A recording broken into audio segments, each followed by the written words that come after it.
এই 21শে ফেব্রুয়ারিকে ঘিরে ভাষা নিয়ে একটা তর্ক শুরু হয়েছে, ফুল দেয়া নিয়ে একটি বিতর্ক শুরু হয়েছে। ফুলের বিষয়টা হয়তো আমরা সার্জিসকে জিজ্ঞেস করবো একটু, কিন্তু ভাষার বিষয় আপনার কাছে জানতে চাই। ভাষা তো প্রবহমান নদীর মতো, এখানে শব্দ আসবে, শব্দ হারিয়ে যাবে, কিন্তু কিছু কিছু শব্দ রাজনৈতিকভাবে ব্যবহার হচ্ছে এরকম অভিযোগ এসেছে, যেমন ফয়সালা, বন্দোবস্ত, মীমাংসা, ওয়াদা। এখন আর বলছে না কেউ কথা দিলাম, বলছে ওয়াদা করলাম, এরকম আর কি। এবং তার মধ্যে ইনকিলাব, এরকম শব্দ আসছে, এবং এই শব্দগুলিকে ঘিরে কেউ কেউ আপত্তি করেছেন যে এইগুলি আসলে রাজনীতির ভেতর দিয়ে একসময় যে সংস্কৃতিকে তমদ্দুন বলা হতো ওইরকম একটা জায়গায় নিয়ে যাওয়ার একটা প্রচ্ছন্ন চেষ্টা আছে। আপনার কি মনে হয় যে এই অভিযোগ কি সত্য? আর যদি সত্য হয়েই থাকে তাহলে হঠাৎ এটি কেন হচ্ছে? এটি তো গত 52 বছর আমরা দেখি নাই। ধন্যবাদ, শুভেচ্ছা সার্জিসকে। খুব প্রাণবন্ত উজ্জ্বল মুখ। হ্যাঁ, অবশ্যই, এবং ভবিষ্যতের রাজনীতিতে আমাদের আরো গভীর ভূমিকা রাখবে বলে আমরা মনে করি। আমরা স্বপ্ন দেখি এই তরুণদের চোখে। দেখুন, যেই প্রসঙ্গটি আপনি তুললেন, ইনকিলাব জিন্দাবাদ, এটার ঘটনাটা কিন্তু জিন্দাবাদ তো পুরনো, কিন্তু ইনকিলাব জিন্দাবাদ এই শব্দটি এসে 1921 সালে উর্দু কবি উনি এটা লিখেন, হাসমত জামামি এরকম একটি নাম, এবং এটা কিন্তু বামপন্থীরা তারপর নিজেদের স্লোগান হিসেবে, এটা মূলত বামপন্থীদের স্লোগান। ভগৎ সিং বলে একজন রাজবন্দী, তিনি ফাঁসির মঞ্চে দাঁড়িয়ে ইনকিলাব জিন্দাবাদ বলেন, এবং ইনকিলাব জিন্দাবাদ এটা বামপন্থীরা বিভিন্ন সময়, আমাদের এখানেও মাহবুবুল হক সাহেব পর্যন্ত বাসদের ব্যবহার করেছেন, আরো অনেকে ব্যবহার করেছেন সবসময়। এটা নিয়ে কোনো আপত্তি আসতো না, কারণ ইনকিলাব জিন্দাবাদ অথবা নানান রকম শব্দ, অনেকেই জয় বাংলা বলছেন, কেউ বাংলাদেশ জিন্দাবাদ বলছেন, এটা নিয়ে কখনোই আপত্তি আসবার কথা নেই। কারণ যে কোনো প্রবাহমান ভাষায় নানান দেশে শব্দ আসবেই। যখন ভাষা জীবন্ত থাকবে, সক্রিয় থাকবে, বিভিন্ন জায়গা থেকে শব্দ আসবে এবং ভাষাকে আরো জীবন্ত গতিশীল করবে, এটাই স্বাভাবিক। কিন্তু হঠাৎ করে কেন ইনকিলাব, এবং ওই রাতে কেন কারো কারো মুখে আমরা আমার ভাইয়ের রক্তে রাঙানো 21শে ফেব্রুয়ারি শুনলাম না? আমরা তো জানি যে এটা লাইন ধরে যাবে সবাই, এবং খালি পায়ে এই গান গাইতে গাইতে যাবে, এইভাবেই তো আমরা শৈশব দেখে এসেছি। লন্ডনের বাংলাদেশ দূতাবাসে আমরা দেখেছি যে ধর্মীয় সঙ্গীতও গাওয়া হচ্ছে। হ্যাঁ, এবং এখানে দেখা যাচ্ছে সেখানে জোরে জোরে ইনকিলাব জিন্দাবাদ, ইনকিলাব জিন্দাবাদ করা হচ্ছে। এবং এটা কেন? এবং আপনি খেয়াল করুন, যখন আমরা আগস্টের 2 তারিখ 3 তারিখ, সার্জি সবচেয়ে ভালো এখানে রাত সাক্ষী হতে পারে, 2 তারিখ 3 তারিখ 4 তারিখ যে গান আমরা শুনলাম, ধনধান্যে পুষ্পে ভরা, এবং সেটা লক্ষ লক্ষ মানুষের জীবদ্দশায় এর চেয়ে বড় দৃশ্য আমার বোধহয় আর দেখার সৌভাগ্য হবে না। লক্ষ লক্ষ মানুষ গান গাচ্ছে এবং চোখে পানি চলে আসছে। ভাইয়ের মায়ের এত স্নেহ কোথায় গেলে পাবো কেহ, মুক্তির মন্দির সোপান তলে কত প্রাণ হলো। আমরা কিন্তু এই 18 মাসে এনসিপির কারো মুখে গানগুলা শুনি নাই। আমরা শুনেছি জান জবা। এনসিপি কে আলাদাভাবে বলতে পারেন? বলতে হচ্ছে এই কারণে। আমি একটু শেষ করি এনসিপি না, তুষার ভাই, আমি যেহেতু প্রশ্নটা করেছেন, আমি পুরো প্রসঙ্গটা আমি আমার মতো করে শেষ করি। সেটা হচ্ছে যে এনসিপির যে গণ অভ্যুত্থানজয়ী ছাত্ররা, তারাই একটা রাজনৈতিক দল করেছে, এবং তারাই ওই গণ অভ্যুত্থানের একটা বড় চিত্র আমাদের সামনে বারবার নিয়ে এসছে। নতুন বন্দোবস্ত বলুন, রাজনৈতিক বন্দোবস্ত, ইনকিলাব জিন্দাবাদ, ইনকিলাব মঞ্চ হয়েছে, সবকিছু এগুলো এনসিপির ডালপালার মতো করেই আমরা দেখেছি, যারা আমরা তখনকার এবং পরবর্তীতে পর্যবেক্ষক বা বিভিন্নভাবে অংশীজন ছিলাম। এবং তারাও কিন্তু সেটা অস্বীকার করে না, তারাও বলে যে আমরা গণ অভ্যুত্থানের, এখনো যেই প্রশ্নগুলো আসবে সেখানে। কিন্তু আমরা 18 মাসে, ঠিক আছে, আপনার কথা মতো এটাও আমি বলতে পারি, ঠিক আছে, এনসিপি না হয়, কার মুখে আমরা শুনেছি সেই গানগুলো? কার মুখে আমরা শুনেছি? যে তরুণদের মুখে শুনেছি, বয়োজ্যেষ্ঠ যারা ছিলেন গত 18 মাসে শুনি নাই। 18 মাসে শুনি নাই, কিন্তু আমি নিজেও কিন্তু এই গান গেয়েছি এই 18 মাসে। তখন আমি আপনি গান গাওয়ার কোনো মঞ্চ পাই নাই। আমরা মঞ্চ পেয়েছি ইনকিলাব জিন্দাবাদ, মঞ্চ পেয়েছি জবান, জান জবান, তারপরে কি আজাদি, এইসব শব্দ আমরা শুনেছি। এই শব্দগুলো এবং এইভাবে কিন্তু কোরাসে এতখানি এগিয়ে এসে বলার প্রত্যয়টা কিন্তু আমরা 24-এর ওই জুলাই আগস্টে দেখিনি। আমি ওই পার্থক্যটার কথা বলছি। এবং তখন মনে হচ্ছিল এটা ভারতীয় আধিপত্যবাদের বিরুদ্ধে এক ধরনের দাঁড়িয়ে যাওয়া, যে জয় বাংলা স্লোগানটাকে বাদ দিতে হবে বা বাংলাদেশ জিন্দাবাদটাকে বাদ দিতে হবে। আপনি যখন কোনো কিছু একটা জোর করে চাপিয়ে দিবেন, তখন কিন্তু আসলে সন্দেহটা জাগে, এবং এই সন্দেহের সঙ্গে মিলে তখন যে পাঠ্যপুস্তকে যে বই, বিসিএস পরীক্ষার প্রশ্ন থেকে উঠিয়ে দেওয়া হলো মুক্তিযুদ্ধ, হলো প্রতিরোধ যুদ্ধ, তারপরে পাকিস্তান হানাদার বাহিনী হয়ে গেল শুধু হানাদার বাহিনী, মুক্তিযুদ্ধের ভাস্কর্য ভাঙা হলো লাগাতার, আপনার 32 নম্বর ভাঙা হলো, এবং বলা হলো মুজিব হচ্ছে কাল্ট, এই কাল্টের হাত থেকে মুক্তিযুদ্ধের ইতিহাসকে বাঁচাতে হবে। এই সব কিছু মিলিয়ে আমার মনে হয় যে এই যে ইতিহাসের অতীত যাত্রা এবং অতীত অতীতমুখী একটা অন্ধকার যাত্রার সাথে আমি এই শব্দগুলোকে মিলাতে চাই। এবং আমার কাছে মনে হয়, ব্যক্তিগতভাবে আমার মনে হয় যে একটা পর্দা সামনে, মঞ্চের বা থিয়েটারে আমরা যে পর্দা দেখি, সেই পর্দার ভেতর থেকে কিন্তু অভিনেতারা বেরোয়, গ্রিন রুম থেকে। আপনি জানবেন, আপনিও জানবেন, আমরা ইনকিলাব এবং আজাদি দেখেছি গ্রিন রুম থেকে বেরিয়ে আসা কিছু উচ্চারণ, আর গ্রিন রুমে আরো অনেক শব্দ এবং অনেক ঘটনা হয়তো ঘটছে। আমরা সার্জিসের আমরা কাছে আগামীতে যাই। সেগুলো দেখব। সার্জিস, কিছু অভিযোগ এসেছে। একটি হচ্ছে যে ওই গানগুলি আর গাওয়া হচ্ছে না সেইভাবে, বরং এই গানগুলি যেখানে গাওয়া হতো, এটা আমার একটা প্রশ্ন, উদীচিতে আগুন দিয়েছে কে বা কারা? এবং সেটা কিন্তু তেমন কোনো বিচার বা তেমন কোনো প্রতিক্রিয়া, রাষ্ট্রীয় প্রতিক্রিয়া আমরা খুব একটা লক্ষ্য করি নাই। হ্যাঁ, হয়েছে, খারাপ হয়েছে এরকম বলেছে। এবং পাশাপাশি কিছু কিছু শব্দ নিয়ে আপত্তি এসেছে। কিন্তু ওই সময় কিন্তু আমরা দেখেছি গ্রাফিটিতে শুধু বাংলা, আমরা ওই সময় গানগুলিতে দেখেছি শুধু বাংলা, এবং ধনধান্য তো সবাই গিয়েছে।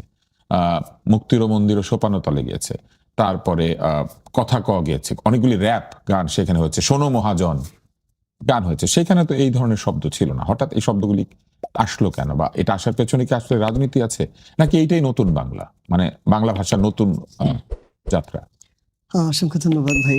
আসলে প্রথমত হচ্ছে ভাষা এমন একটা জিনিস, ভাই যেটা বললেন এখানে আমি অনেকাংশে একাত্মতা ঘোষণা করতে চাই। আপনি বলেছেন ভাষা আসলে এটা তো কাউকে চাপিয়ে দেওয়া যায় না, বা চাপিয়ে দিলেও কেউ গ্রহণ করবে এটার নিশ্চয়তা কখনোই থাকে না। এটা তো একদম অন্তরে একটা নিয়ে নেওয়ার বিষয় এবং সেখান থেকে আসার বিষয় আসলে। আবার আরেকটা জিনিস হচ্ছে যে কেউ যদি কোনো একটা ভাষা বলতে বাধা দেয়, তার মানে যে ওই বাধাটা দিয়ে ওই ভাষাটাকে আটকানো যায়, এটাও কোনোদিন সম্ভব না। বরং এটা মানুষের গ্রহণ করে নেওয়ার বিষয়। আমরা এই জুলাই অভ্যুত্থানের সময় আমি আমার জায়গা থেকে মনে হয় সবচেয়ে বেশি যে গানটা গেয়েছি সেটা হচ্ছে মুক্তির মন্দির ও সোপানতলে। তো এবং এখনো সর্বশেষ 1 মাসেও আমার ফেসবুকের টাইম লাইনে গেলে দেখা যাবে, পেজে বা আইডিতে অবশ্যই এই গান ব্যাকগ্রাউন্ডে দিয়ে আমাদের ওই জুলাইয়ের স্মৃতিচারণগুলো আছে। আমি সর্বশেষ যখন নির্বাচনের কয়েকদিন আগে আমার জুলাইয়ের স্মৃতিচারণমূলক একটা ভিডিও দেখছিলাম এবং ভিডিও তৈরি করা হচ্ছিল, আমি ওইটার পিছনেও বলেছিলাম যে যেন এই গানটাই ব্যবহার করা হয়। কারণ এই যে বিষয়গুলো যেগুলো আমাদের এই পথ চলার সবচেয়ে গুরুত্বপূর্ণ বিষয় হিসেবে ছিল, কেউ চাইলেও তার জায়গা থেকে নতুন কিছু একটা এনে এগুলোকে মুছে ফেলতে পারবে না। আবার এই যে ইনকিলাব জিন্দাবাদ, এটা কিন্তু এমন না যে এটা অভ্যুত্থানের পরে নতুন করে আসা শব্দ, বরং ইনকিলাব জিন্দাবাদ, গোলামি না আজাদি, আপোষ না সংগ্রাম, দালালি না রাজপথ, এই প্রত্যেকটা স্লোগান কিন্তু আমরা সেই জুলাইয়ের 1 তারিখ থেকে দিয়েই আমরা 5ই অগস্ট পর্যন্ত আমাদের জায়গায় এসেছি। তো সেই জায়গা থেকে আমার কাছে যে জিনিসটা মনে হয় যে এই প্রত্যেকটা ভাষা, এটা তো সময়ের সাথে সাথে শত বছরে যুগের পর যুগে গিয়ে কিছু শব্দ নতুন করে আসে, কিছু শব্দ চলে যায়। এবং আমরা আমাদের জায়গা থেকে ধরেন আজকে থেকে কয়েক যুগ আগে যেভাবে সাধু ভাষা ব্যবহার হতো প্রত্যেকটা লিখনি থেকে শুরু করে সব জায়গায়, মানুষের কমফোর্টনেসের জায়গা থেকে ধীরে ধীরে কিন্তু আমাদের চলিত ভাষাটা চলে আসলো, কথা থেকে শুরু করে লেখা সব প্রত্যেকটা জায়গায়।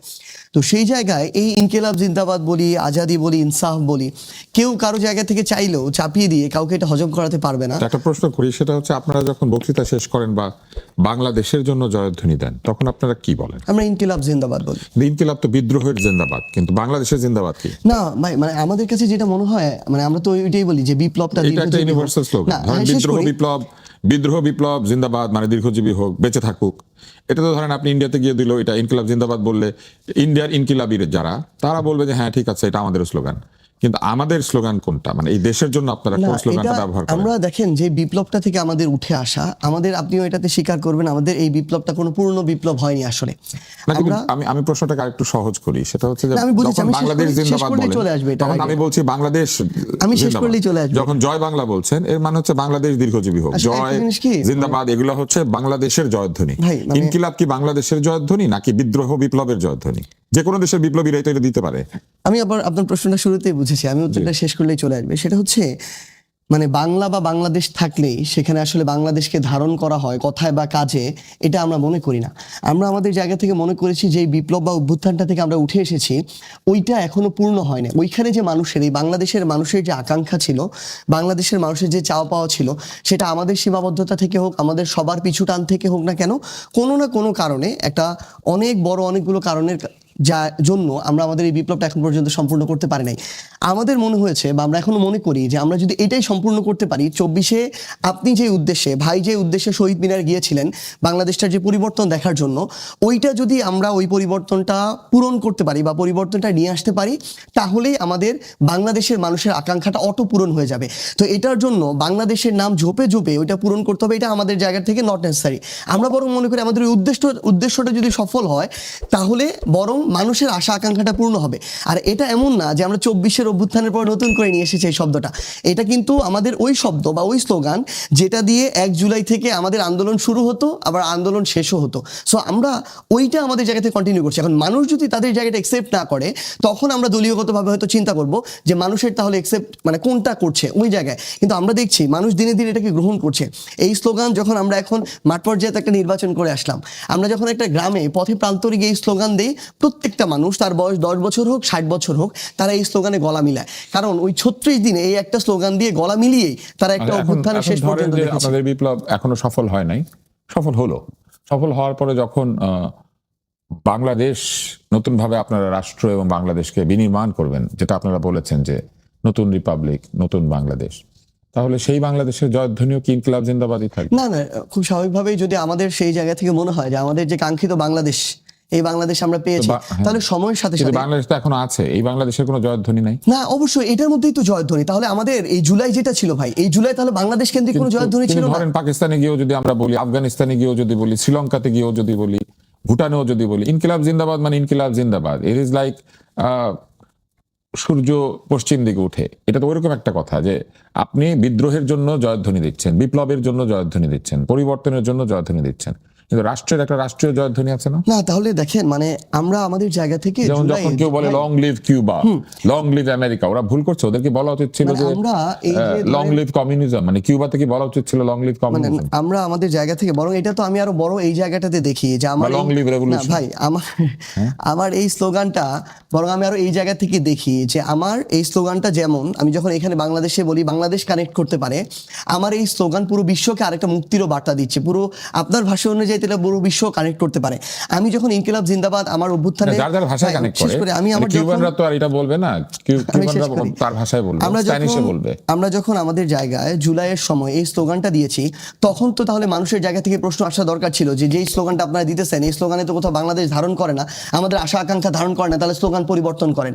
এটা কারো থেকে আসে নাই, বরং এই শব্দের এই জায়গা থেকে আরো বেশি মুখ্য ছিল যে দাবিটা কাদেরকে নিয়ে করছে, দাবিটা কিভাবে করছে, সেটাতে তারা আপোষহীন কিনা, তাদের চিন্তা চেতনায় মননে মগজে কথায় কাজের সাথে মিল আছে কিনা। আমরা আমাদের জায়গা থেকে তখনও এটা ধারণ করেছি, আমরা এখন এটা ধারণ করি। আমরা যে স্লোগানটা দিচ্ছি এটা বাংলাদেশের জন্য, বাংলাদেশের মানুষের মুক্তির জন্য, এবং আগামীতে কোনোদিন যদি এই মুক্তিটা আমরা পাই তখন সময়ের চাহিদায়, মানুষের চাহিদায়, বাংলাদেশের চাহিদায় যদি মনে হয় যেটার পরিবর্তন করা দরকার আমরা পরিবর্তন করবো, কোনো সমস্যা নেই। তো এখন আমি একটু চ্যাট জিপিটিতে গেলাম, গিয়ে বললাম যে লং লিভ রেভলিউশন বিভিন্ন ভাষায় বলেন। চ্যাট জিপিটি বলছে ইনকিলাব জিন্দাবাদ হিন্দি এন্ড উর্দু, ভিভা লা রেভলিউশন সেটা হচ্ছে স্প্যানিশ, ভিভা লা রেভলিউশন এটা হচ্ছে ফ্রেঞ্চ, ল্যাটিনে হচ্ছে রেনোভে ভিভিয়ান্তে, আর রাশিয়ানে আমি পড়তে পারছি না। তো আপনি আমাকে বলেন তাহলে তো এইটা তো চ্যাট জিপিটিও বলে এটা হিন্দি আর উর্দু, এটাকে তো আমাদের সাথে যুক্ত করে না ভাই। তাহলে মানে ধরেন আমরা আমাদের জায়গা থেকে তাহলে তো আমরা যেহেতু জেনজি কিছু হলেই চ্যাট জিপিটি কিছু জিজ্ঞেস আমরা এখন আমাদের জায়গা থেকে যত বেশি মানে যে ভাষাগুলো ব্যবহার করি, আপনি জেনজি বলতে যাদেরকে বুঝাইতেছেন, আমি এখানে গ্যারান্টি দিয়ে বলতেছি তাদের প্রত্যেক দিনের ব্যবহারের 50%-এর বেশি শব্দ বাংলা না। তাদের ওই শব্দগুলো কোনো না কোনো, হয়তো ইংরেজি হতে পারে, হয়তো ফার্সি হতে পারে, হয়তো উর্দু হতে পারে, হয়তো হিন্দি হতে পারে, আপনি দেখবেন এগুলো। তার মানে তারা কি তাদের জায়গা থেকে বাংলাদেশ বা আমার এই যে মাতৃভূমি এটার বাইরে যদি ইংরেজি শব্দ ব্যবহার করে, ওইগুলাকে কেন্দ্র করে ওই দেশের স্বার্থ, ওই দেশের উদ্দেশ্য এগুলোর দ্বারা বেশি প্রভাবিত, কিংবা এগুলোকে তারা বেশি ধারণ করে? আপনার কি মনে হয় না যে এরকম একটা দেশ যদি তৈরি হয় যেখানে অর্ধেক লোক অন্য ভাষায় চিন্তা করে, তাহলে শেষ পর্যন্ত আতিফ আসলাম এসে গান গাইলে ওরা কাঁদতে কাঁদতে শুয়ে পড়বে? না, অন্য ভাষায় চিন্তা করে না। সাবিনা ইয়াসমিনের গান শুনলে তারা কাঁদতে কাঁদতে শুয়ে পড়বে না, কারণ ওই ভাষাটা তারা বোঝে না। না, এরকম না ব্যাপারটা ভাই, আপনি এটা ভুলভাবে ব্যাখ্যা করতেছেন। আমি বলি এটা ব্যাপারটা এরকম না, ব্যাপারটা হচ্ছে মানে সহজ বোধ্যতার একটা বিষয়। হিন্দিতে গান গায় কিন্তু পাকিস্তানের লোক। আপনি বলেন লাস্ট 1 বছরে আপনি দ্বিচক্র যান কতবার বলেছেন? না, দ্বিচক্র যান বলি না, কারণ ওইটা হচ্ছে ব্যাকরণের যে ভাষা শব্দগুলি বিদেশি ভাষা আমরা নিয়মিত ব্যবহার করি সেটা আমরা বলি না, কিন্তু আমরা বিমানবন্দর অনেক বলি, ওটাকে এয়ারপোর্ট কম বলি। আমরা কিন্তু কিন্তু বাসকে বাস বলি, কিন্তু রিক্সাকে রিক্সা বলি। রিক্সা হচ্ছে একটা চাইনিজ এবং মানে জাপানিজ সেম ভাবে ধর আমরা যেটাতে বসে আছি আমরা কমফোর্টেবলি খুবই ইজিলি এটাকে চেয়ার বলি, কিন্তু আমরা কেদার আমাদের জায়গা কিন্তু থেকে এইখানে তো comfortable না। তর্কটা না, তর্কটা অন্য জায়গাতে। এই বিষয়গুলি আমরা আত্মীকৃত করে নিয়েছি, যেমন বিশ্ববিদ্যালয় ইউনিভার্সিটি দুইটাই আমরা তাহলে ব্যবহার করি। আপনার এখানে যদি ইনসাফ কিন্তু বা আপনার কি- ইনকিলাব জিন্দাবাদ আত্মীকৃত আপনার কি হয়ে মনে হয়- যায়, কিন্তু মানুষ যদি কিন্তু গ্রহণ করে প্রশ্নটা আপনি তো এটাতে বাধা অন্যখানে। দিবেন কেন? যে প্রশ্নটা হচ্ছে সেটা হচ্ছে যে যখন আমরা 21শে ফেব্রুয়ারিতে বাংলা ভাষার জন্য প্রাণ দেওয়ার দিবসে গিয়ে বাংলা ভাষা ব্যবহার করছি না। ভাই মানে এটাই হচ্ছে সমস্যা আমাদের চিন্তাগত জায়গায়। একদিন 21শে ফেব্রুয়ারিতে ব্যবহার করে বাংলা ভাষার যে মর্যাদা, এই মর্যাদা তো রক্ষা করার কোনো সুযোগ নাই। 364 দিনও ব্যবহার হ্যাঁ, তাহলে করছেন না। তাহলে কারণ ওইভাবে আপনি বলছেন জেনজি অর্ধেক বাংলা ব্যবহার করে না, তাহলে আপনি কি মনে করেন না এটা কারো ব্যর্থতা? না, এটা অবশ্যই। তাহলে আপনি আপনার জায়গা থেকে যদি মনে করেন, তাহলে বাংলাদেশে আমি তাহলে আহ্বান করব এখান থেকে যে বিএনপি তাদের জায়গা থেকে পদক্ষেপ গ্রহণ করুক, যে তারা অন্তত এই বাংলাদেশে যারা সরকারি কর্মকর্তা কর্মচারী আছে তাদের সবাইকে বাংলা মাস দেখে ওই অনুযায়ী তারা বেতন ভাতা দিবে। তারা তাদের জায়গা থেকে এই সিদ্ধান্তগুলি নিক যে প্রত্যেকটা জায়গায় অফিস আদালত শিক্ষা প্রতিষ্ঠান এই জায়গায় বাংলা ভাষার ব্যবহার এটাকে তারা নিশ্চিত করবে এবং এটাকে বাধ্যতামূলক করবে। এটা না করে যখন প্রত্যেকটা জায়গায় আমি এমন মেকানিজম তৈরি করি যে মেকানিজম আমার একটা গ্লোবালাইজেশনের মেকানিজম দেয়, যে মেকানিজম আমার এই ভাষাগুলোকে আরো সহজবোধ্য হিসেবে আমার সামনে প্রেজেন্ট করে ওইগুলো আত্মীকৃত করতে আমাকে সহযোগিতা করে, তখন আমি যদি আমার জায়গা থেকে একদম এরকম বলি, ভাই এইরকম কিছু নতুন শব্দ পাবেন যেগুলো আমরা আমাদের জায়গা থেকে চাপিয়ে দেওয়ার চেষ্টা করবো। বিতর্কটা খুবই শেষ ভালো করি। হয়েছে, কিন্তু আমাদের 22 মিনিট হয়ে গিয়েছে। লাস্ট লাইনটা শুধু বলে দিই, লাস্ট শেষ লাইনটা করি। বলেন। হ্যাঁ, হ্যাঁ, এরকমও দেখা যাবে সময়ের সাথে সাথে এমন অনেক বাংলা শব্দ আমরা চাপিয়ে দিচ্ছি কিন্তু গ্রহণ করা হচ্ছে না, আবার এমন শব্দ নিজেই গ্রহণ করে নিবে। এমন অনেক ইংরেজি শব্দ চাপিয়ে দিচ্ছি গ্রহণ করবে না, বাট এমন অনেক শব্দ বাংলা ভাষার বাইরে গিয়ে হয়তো ইংরেজি শব্দটাকে গ্রহণ করবে শুধুমাত্র সহজবোধ্যতার কারণে। যাই হোক, আমি জানি না এই তর্কটা যে জায়গায় এসেছে সেই জায়গাতে আমরা পুরোপুরি উত্তর পেয়েছি কিনা, কিন্তু তর্কটা জমেছে।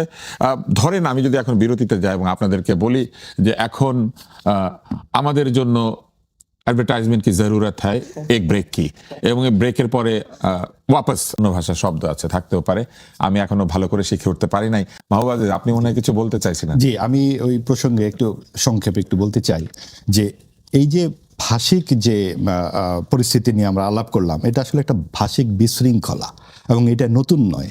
এইটা এই 24-এর পরে এই 18 মাসে যে এই ঘটনাটি ঘটেছে তা নয়। আমরা যদি একটু পেছনে ফিরে তাকাই, 1963 সালে রবীন্দ্রসঙ্গীত নিষিদ্ধ হবার একটা চেষ্টা করা হয়েছিল এবং তখন বলা হয়েছিল বাংলা হচ্ছে ভারতীয় হিন্দুত্ববাদী ভাষা এবং সেইটাকে সহি করতে হবে, পবিত্র করতে হবে, এবং সেই কারণে উর্দু শব্দ সেখানে ঢুকিয়ে দেওয়া হয়েছিল। হ্যাঁ, অনেক ধরনের শব্দ। এবং তখন শামসুর রহমান একটা কবিতা লিখেছিলেন, বর্ণমালা আমার দুঃখিনী বর্ণমালা। সেখানে 3টি লাইন আছে, তোমার মুখের দিকে এখন যায় না তাকানো, এখন তোমাকে ঘিরে শ্যাকরার ঠুকঠাক খিস্তি খেউরের পৌষ মাস, বর্ণমালা আমার দুঃখিনী বর্ণমালা। এই খিস্তি খেউরকে আমরা এখন শুনিনি, গত 18 মাস আমরা শুনিনি। এই খিস্তি খেউরগুলো এখানে আমি উচ্চারণ করতে চাচ্ছি না। যে শব্দগুলো মঞ্চে বলা হয়েছে, তারা বলা হয়েছে এটা হলো স্বৈরাচারের বিরুদ্ধে এই সব উচ্চারণ। স্বৈরাচারকে কি আমরা আহ্লাদ করে কথা বলবো? তাহলে এই যে শব্দগুলো, স্বৈরাচারকে যখন এই গালিগুলো দেওয়া হলো, সেটা কিন্তু জুলাই আগস্ট দিতে হয়নি, তখন কণ্ঠে গান ছিল। তখন কে নারী কে পুরুষ সেই প্রশ্ন উঠেনি। এই নারী পুরুষের বিভাজনটা শুরু হলো কিন্তু তারপরে এসে এই এনসিপি থেকে নারীরা দলে দলে পদত্যাগ করলেন, তারা চলে গেল জামায়াতের সাথে। এবং এই যে রাজনৈতিক একটা যোগসাজশের সাথে ওই ভাষার সম্পর্ক আছে। এবং আমরা বুঝতে পারি না যে এত প্রাণবন্ত তরুণদের দল কি করে একটা সাম্প্রদায়িক দলের সঙ্গে বিলীন হয়ে যায়।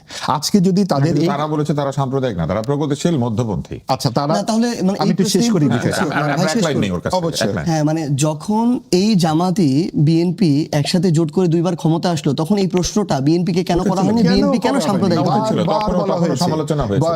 ওই সমালোচনা এখনো হওয়া উচিত। অবশ্যই এখনো হওয়া উচিত, আরো হওয়া উচিত, সকলেরই করা উচিত। এই জামাতকে নিয়ে সকলেই রাজনীতি করেছে, এটা তো কেউ অস্বীকার করছে না। জামাতের যে প্রথমবার যখন তারা সরকারে গেলেন, এই মন্ত্রিত্ব তো বিএনপির কাঁধে চড়েই গিয়েছে এবং জামাত যখন যার কাঁধে চড়া দরকার কাঁধটা খুঁজে নিতে পারে এবং সেই কাঁধে এবার এনসিপি কে তারা খুঁজে নিয়েছে। এনসিপির মতো একটা চমৎকার তারুণ্যদীপ্ত শক্তিকে তারা নিয়েছে, কারণ হচ্ছে 71-এর এই যে বিতর্কিত ভূমিকা তারা ফিল্টার করে নিতে চেয়েছে। এবং এনসিপি কে তারা যদি পকেটে নিয়ে নিতে পারে, তাহলে তাদের এই 71-এর যে বিতর্কিত ভূমিকাটা মানুষ ভুলে যাবে। এবং এই যে এখন বলছেন জামাত হচ্ছে সিগারেট, এনসিপি হচ্ছে ফিল্টার, ব্যাপারটা ফিল্টার্ড আর কি। এটা এই বিষয়টা হচ্ছে যে আমাদের সামনে যে একটা বড় রকমের রাজনৈতিক বিভাজন আমরা দেখতে পাচ্ছি, যে আওয়ামী লীগের যে অনুপস্থিতি, বিভিন্ন সঙ্গত তাদের কৃতকর্মের ফলে এটা কোনো সমস্যা নাই, এটা আরেকটা বিতর্ক।